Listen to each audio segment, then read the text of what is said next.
Hey everybody, welcome back to another episode of Fall Guys. I'm here with Big Red Plays. We're gonna get straight into it. Yeah, having a good time with this. This is episode number 5 of our recording session so far.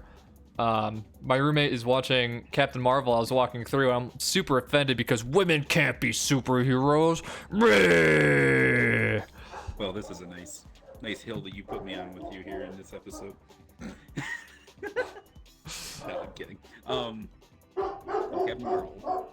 I don't know. Again, we've had this conversation with Nick. I'm just not the biggest Marvel fan. Yeah. I gotta mute my mic because my roommate's dogs are freaking the fuck out. So, muting my mics and stuff. Just left me here all on my own, so his dogs could bark. Looks like we're doing a little gate crash here. I'm getting F in the chat. I don't know why, but I guess because gate crash is kind of done. His dogs are still barking, so keep y'all entertained here. Little solo run. All right. I guess we're good. It's annoying because it's my other roommate who shows up, and they know exactly who that is. But you know, whatever. That's what happens when you own a German Shepherd. They bark at everything. But he's a nice dog. Got hit by a car at one point. Damn. As is life. Oh. Yeet.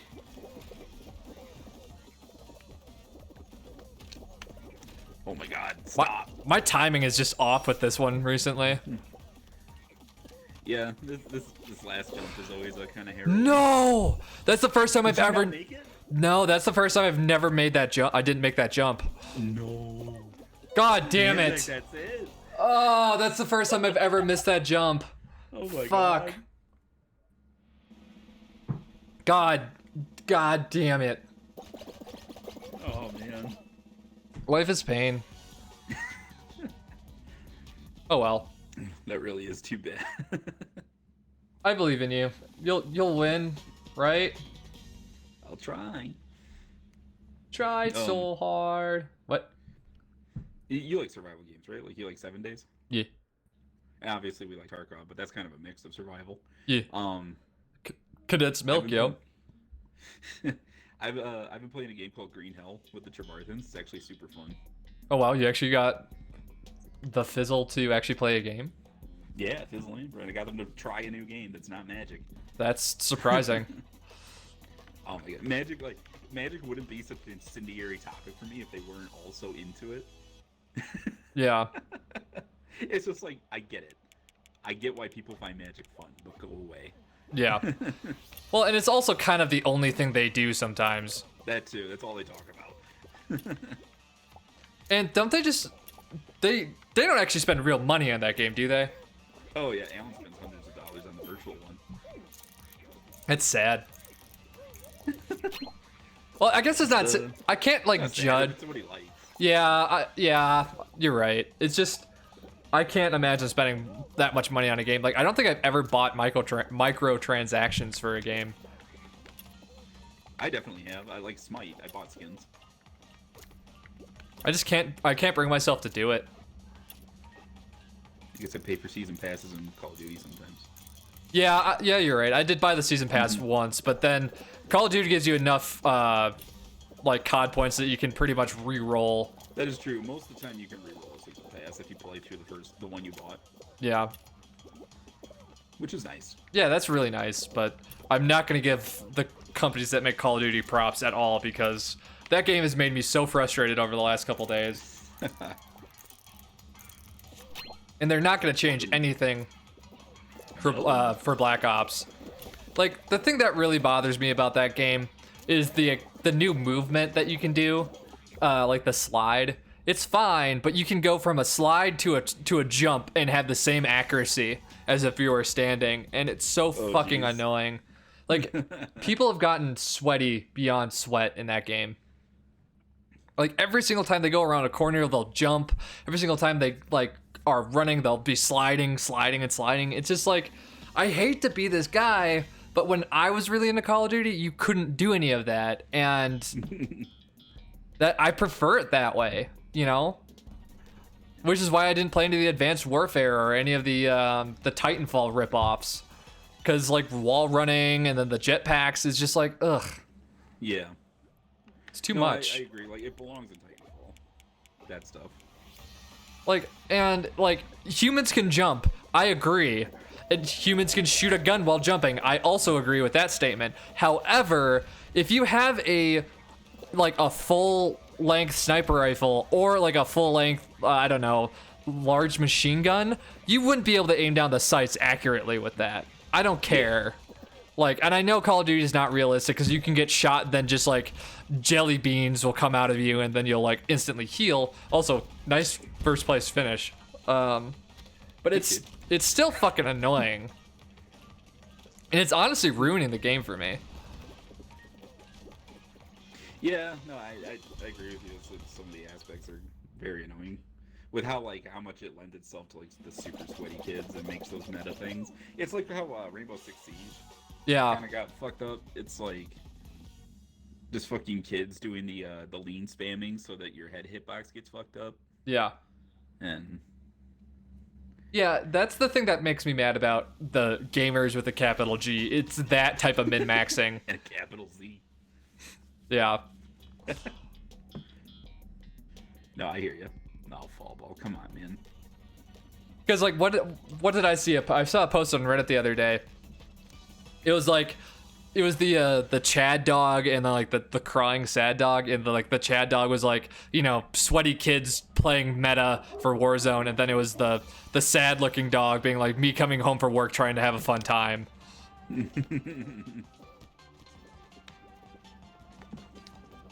All right, you need to redeem yourself here. Yeah, after the game decided I don't get to win. Yep. Oh, I was watching, one of your teammates is just running around in a circle not knowing what to do, so that's fun. Yeah. Oh, come on. Ooh, nice! Good hit. Oh, good shot! Dude, you juked the fuck out of that guy. Or he juked himself, one of the two. Oh, ooh, that's a good hit. Oh, Yeah, but that was good. but it got knocked to the side. I think that a lot of the... Don't grab me.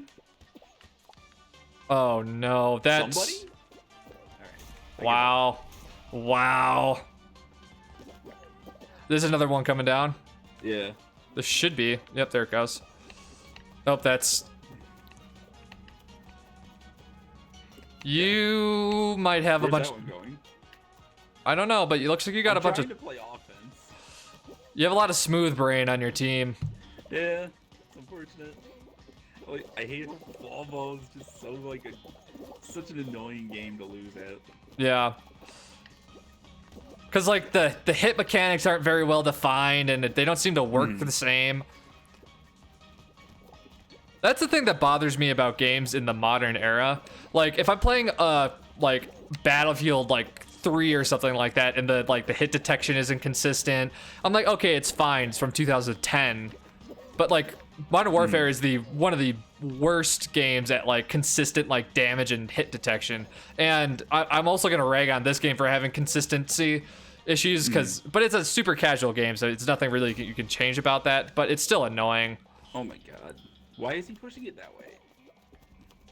Because I'm assuming that, you're playing with a bunch of kids, probably. Yeah. It's like, oh, we're already gonna lose. Haha, isn't it funny that if I score on myself? So. God damn. All right. You're not. I'm actually gonna exit this time because I don't think you're gonna come back. I don't think this is happening in 9 seconds. It's disappointing. I fucking hate fall ball. It really is just a streak ender because constant smooth braining. Yeah. Fuck. And people get down by a goal or two and they either quit. And they start own goaling. Or they start to own goal, yeah.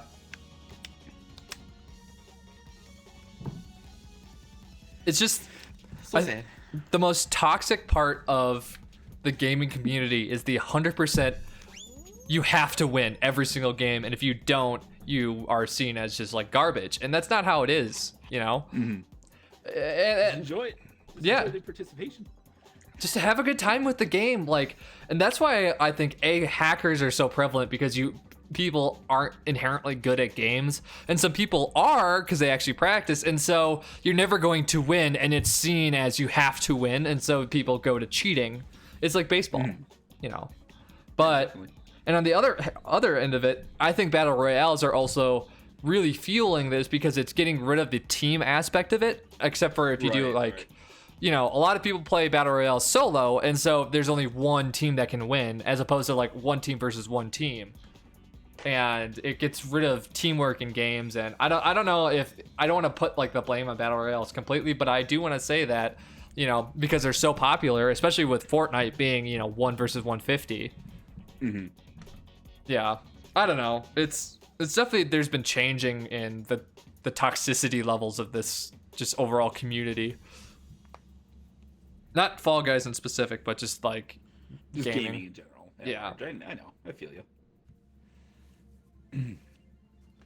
It's like we were complaining about this when Titanfall first came out, that it didn't have like a dedicated single player, and I thought that was such an affront to all of that was gaming at the time. But it's kind of the norm now, really. It's like people put in single player campaigns for certain stuff. Do you just want to back out and try the queue again? Yeah. They want to do that. Well, there it goes. Or they just put so little effort into it, it doesn't matter. I don't know. It's just interesting seeing which way it's going. And Nintendo's like the only like company that's still putting out really good single player stuff consistently. I mean, obviously Dark Souls is good, and Red Dead Redemption's good, and there's a handful of companies, but I don't think Nintendo is definitely the premier for that. There is good stuff out there, like but as far as like a single player experience, but you mean like one that's like involved, yeah, and, like keeps you like busy for a long time. Because you're right. Right now, as far as because usually what I do is I have like a main multiplayer game to play, and then I have a main game that I just kind of kill time with, like single player, unless I just play multiplayer games. Right now I am playing, and I'll probably do a review on it, but I'm playing a game called Mortal Shell. I've heard of that. It is good. It's a little bit. It's made by an indie studio, and it's only a $30 game. Yeah. But it is fucking nice looking. The art direction is so good. Is it pixel? No. Oh, that's surprising. Pixels, but like, good. Next gen Yeah. visuals. It looks very beautiful. The only complaints that I really have with it is that the combat's a little bit rudimentary. Like, there's not that many diverse attacks that the AI has, or patterns. So it's kind of too easy. But it markets itself as like, you know, a difficult Dark Souls type game. Yeah. But I mean, it's super good, and I think for an indie effort, it's like well worthy of anyone's money. While I think that, you know, we're definitely not in a golden age for AAA games, I think we're in a very strong golden age for like indie games. We are in a good game for indie games. We're a good age for indie games right now. Like a lot of people, especially a lot of roguelites. resources are becoming, you know, shared now. It's like more mainstream to have some pretty good equipment to make a personalized game. Yeah. And yeah, I agree with that. I think it's a pretty good indie scene. Oh my god. I think it's a pretty good indie scene right now. Yeah. I was about to hit the fucking finish line. I just got nailed in the head with a cantaloupe.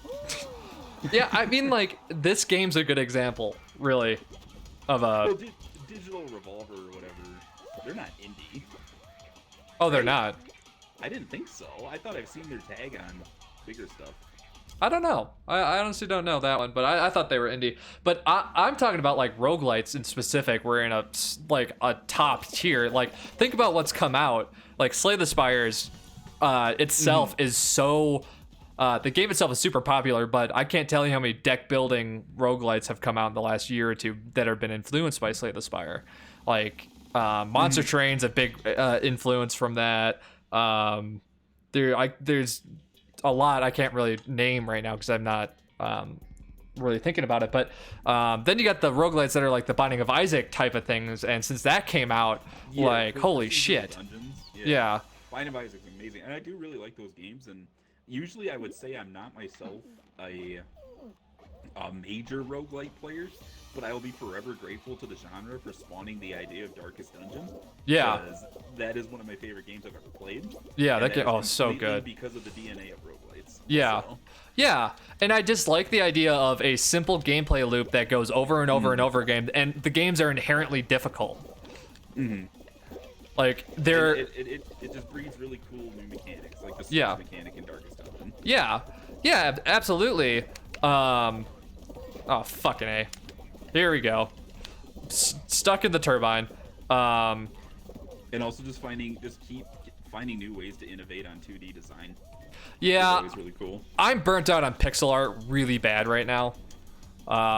If I see a roguelite with pixel art, I'm like, okay, I'll pass. Just That part because, doesn't bother me, but I agree. I've been that way ever since the indie scene kind of got big in 2012. I've always Yeah. kind of been like, I'm not that into pixels, but I prefer an honest effort. Not that Yeah. pixels aren't, but like, yeah, it just It- seems lazy to me, honestly. there are certain people who definitely make it like known that it's because of cutting corners. Whereas like I've seen some pixel art where it's just like, that's wonderful, that's really good original art, but yeah. I guess what was that called? Pixel Mosaic. Like, what's the game I'm thinking of? I really liked it. It was a very popular roguelite. You're not thinking It's of a not- man with a little eyeball head on fire. not Nuclear Throne, Not Nuclear Throne. not I am honestly forgetting what it's called, and I feel bad because it's really good and I love it. it's not Enter the Gungeon. Not Enter the Gungeon. Now that's another game that is obviously. Oh no, are you thinking of Dead Cells? Dead Cells. Yes. Yeah. That's a good game. That's a great game. Yeah, Dead Cells and Enter the Gungeon are like two of the top games that came out this decade or past decade, easily. And then sometimes you see something with that art style and like it looks really promising. And because once I saw Death's Gambit started getting showcased around, I was like, oh my god, this game's gonna be so fucking cool. It's gonna be a sweet 2D, Bloodborne-esque, mosaic pixel art design platformer, and everything's just kind of jank with it. Yeah. I don't know. It just really makes you appreciate the people that really know how to fucking make a game like that. Yeah, absolutely. And there's definitely an art to making a roguelite, right? Like, Definitely. Making a satisfying loop. and making it like difficult enough to where you want to come back to it, and but it's masterable. It's like that's why Darkest Dungeon is so good, because it's a fucking hard ass. Oh my god, this watermelon is a hard ass game, but it's masterable. Yeah, the Darkest Dungeon is definitely masterable, but it still has a little bit of that fucking smoke paprika it can throw in there. It's Oh just yeah. like, hey, there's a collector. Your new party that you were working on, they're fucking dead. Everybody's Sorry, stressed as buddy, shit. You shouldn't have come to the Weld on a Wednesday. Didn't they announce a Darkest Dungeon 2 like 3 or 4 years ago? No, it was. Not that long ago, but they did announce it about last year, I think. Yeah, I was in Michigan when they announced it, so it had to have been 2018 or 2019. They did, and it's at work, and I'm gonna pick it up as soon as it comes out. Yeah. Did you ever end up beating that game? I have gotten through the Darkest Dungeon a few times. Yeah, I never ended up beating it, but I got to the Darkest Dungeon and lost my full party. I'm like, okay, well. Yeah, that's the thing. You got to make several so that you can make several runs at it. Yeah. Gotta have a couple parties ready. Yeah. I just got And that's what I love discouraged. about that game too. Like I really like the perspective of just like the ancestor, of just being like, this is my bag of like my ragtag group of ruffians. Yeah. I love the narration in that game. Oh yeah, I mean the narrator really makes it stand out as like, this is a cool game. Yeah. That's my favorite part about that game is the art style and the narration is just so good. No, that's like one of that's something that fucking Brian and I, because like Brian's one of the guys that we turned on to liking it so much. Yeah, that's a game I could see fully playing. But no, we always just do the quote. It's just like, you remember our venerable house, opulent and imperial. Oh my god. I should play through that game again. That's on Switch, isn't it? It is. Yeah, I have it on Xbox and Steam. I have it on Steam. Oh man, I'm actually in this. Cat's crying. I hear that. Damn it. You've got oh no! God damn it. It's doing so well when it did that. Yeah, it did the same thing on our end too. Are you alive? No, I died. That's it. Well, thank you so much for watching. I think I'm gonna end the episode here. Okay. Yeah, it's been a lot of fun. Yeah, absolutely. We'll do this again, probably tomorrow. Thank you so much for watching. If you like this episode, make sure to like, comment, subscribe. We're both on Twitter. I'm at twitter.com/Teamlegitsnipez. He's at twitter.com/BigRedBeard. Check out his channel as well. That's youtube.com/BigRedBeard. He has obviously videos like this. My Big Red plays. I don't know what you are, but you're Big Red something. You're Big Red gum that's cinnamon flavored bullshit. So thank you so much for watching, and have a good rest of your day. Thank you.